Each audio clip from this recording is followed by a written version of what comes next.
Then you go to Dak Prescott, and now we're getting into that range of quarterbacks. These next three guys, they're not going anywhere, okay? So let's knock these guys out, really the next four guys. Let's knock them out one at a time. Dak Prescott, again, could he be on the move? Of all the guys on this list, every single one of them, with the exception of Dak Prescott, is under contract. So if you want these guys, you're going to have to trade for them unless they are released. Highly unlikely. So with Dak Prescott, he's a free agent. He can sign wherever he likes. He can sign wherever he likes. Yeah. Now the question is, does he really want out of Dallas? And do they really want out of the Dak Prescott business? I think the answer is no and no. I think they both mutually have an understanding that they both are perfect for each other. He's the perfect quarterback of America's team. He kind of fits what they're looking for, DNA profile of what it is to be a Dallas Cowboys quarterback. He's the perfect soldier for Jerry Jones. He's been a little bit more vocal of late, which is a good thing because sometimes I don't necessarily agree with the hell Jerry says out of his damn mouth. But it's good to know that Dak has it in him to step up and speak up when need be. But for the most part, he toes the company line, which is what Jerry wants ultimately in his quarterback.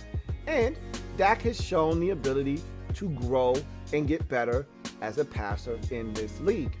Translation: Dak Prescott back in Dallas, it just seems too right. Again, he's got the Cowboys currently by the scrotum because, again, if he doesn't like their terms, he doesn't have to sign. And if Dallas is afraid, again, like they were last year, that they're going to lose him, they'll have to slap the franchise tag on him or someone else will sign him. So they don't want to do that. They don't want to go down that road again. It's a very slippery, steep slope. I've already went through this before. If you're a Washington fan, you've seen this play out before. Dallas wants no part of the Kirk Cousins dilemma in Dallas. You want no parts of a second franchise tag because after that, there's no point of return. After that second franchise tag, you're dead. Dead, I tell you. At that point, now you really are up against it because that third franchise tag is astronomical. It's out of this world. You can't, the third franchise tag essentially doesn't even exist because there's such a big poison pill in there. So they don't have the cap space to fit, $40 million or whatever it's going to cost them to franchise tag him again. I think it was 31 this year. It's 30% of what it was last year, I believe. So 30% of $30 million is roughly somewhere around, $9-10 million. So add that to the 31 that was there last year. You can do the math. That's $40 million. I just don't see how they are able to afford that in one season. So essentially what I'm telling you is that they're going to probably find a way to reach a long-term deal because they can't afford to franchise tag him again. And so they're going to probably have to submit to some of his demands in that contract. And there'll be some give and take. It won't be one-sided. This won't be a one-sided beatdown, although if he wanted it to be, it could be a one-sided beatdown. I don't think that's what it's going to be. I think they're going to be some give and take. He's going to have the leverage. They're going to understand that. And I think they're going to cave and give him what he ultimately wanted. I think the years were the big issue last year. He'll get whatever it is he wants this year to stay in Dallas. But, don't count Dak Prescott out of this equation. I am, but you shouldn't. Aaron Rodgers. So Green Bay goes to the NFC Championship game for the second straight year. They fall short, this time at home.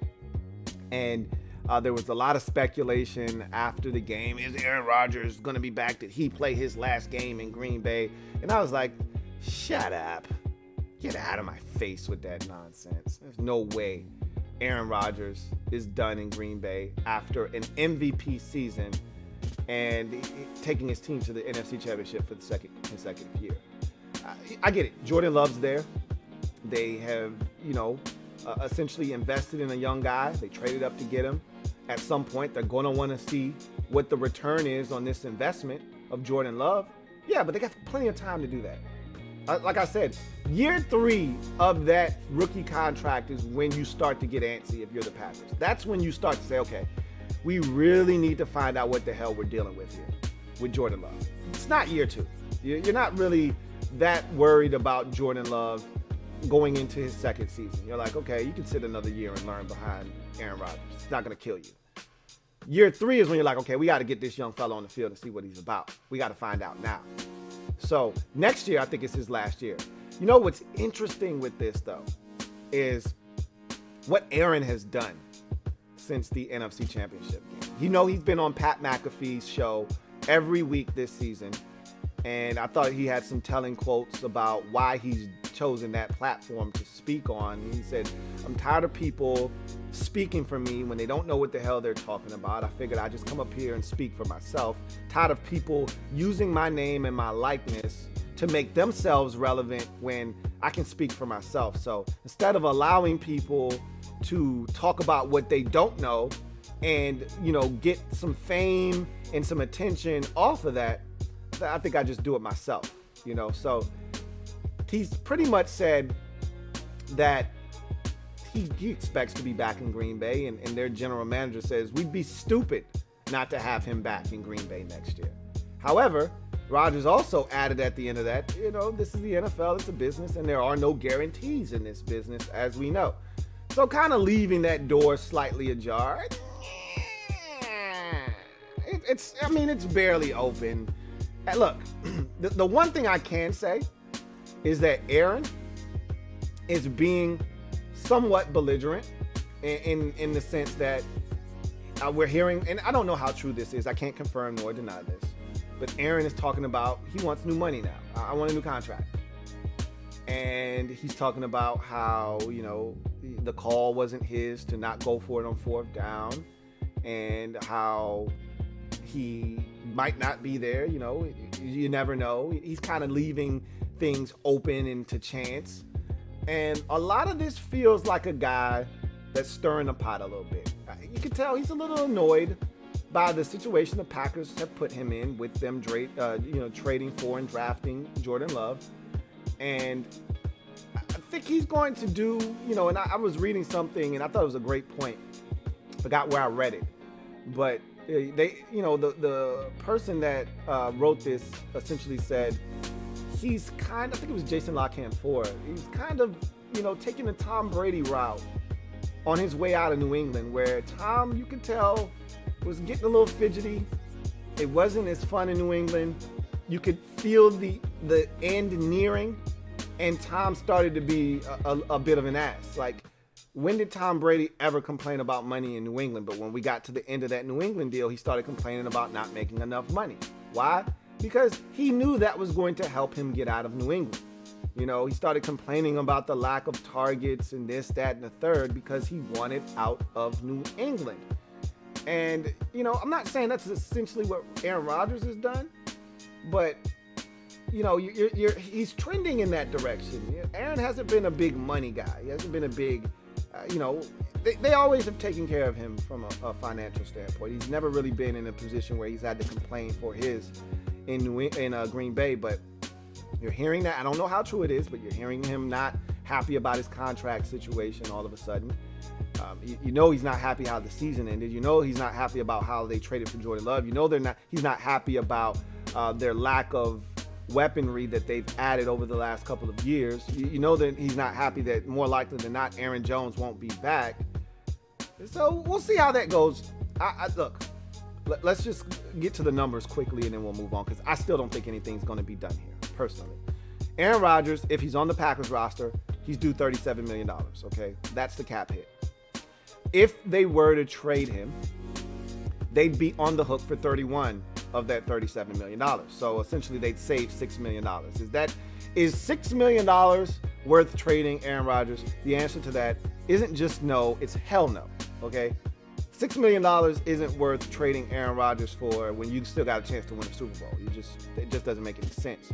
Now, if you were to trade for Rodgers, hypothetically speaking, of course, these are what the final 3 years of his contract look like and what you'd be on the hook for if you're a team out there.